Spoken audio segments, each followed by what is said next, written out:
প্রধানমন্ত্রীর চীন সফরে আলোচনায় প্রাধান্য পাবে তিস্তা মহাপরিকল্পনা, জানালেন পররাষ্ট্রমন্ত্রী। পশ্চিমবঙ্গে ক্ষমতার পরিবর্তনে সীমান্তে পুশ ইন বাড়লে ব্যবস্থা নেবে সরকার। ঢাকা ওয়াশিংটন বাণিজ্য চুক্তিতে দেশের স্বার্থ বিরোধী কিছু থাকলে তা সংশোধনের আশ্বাস বাণিজ্যমন্ত্রীর। অন্য দেশের তুলনায় কম শর্ত মেনে করা হয় চুক্তি। চলতি বছরের শেষে স্থানীয় সরকার নির্বাচন, জানালেন তথ্য উপদেষ্টা। হামে শিশু মৃত্যুর ঘটনার তদন্ত হবে। হাওরে ক্ষতিগ্রস্ত কৃষকরা পাবেন অর্থ সহায়তা।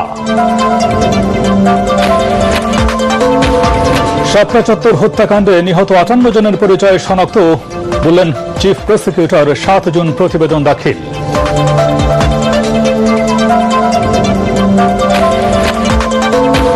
এবং পশ্চিমবঙ্গে বিজেপির ঐতিহাসিক জয়, নতুন সরকারের শপথ ৯ মে। বিজেপির ক্ষমতায় আসা বাংলাদেশের জন্য স্বস্তিদায়ক হবে না, বলছেন বিশ্লেষকরা।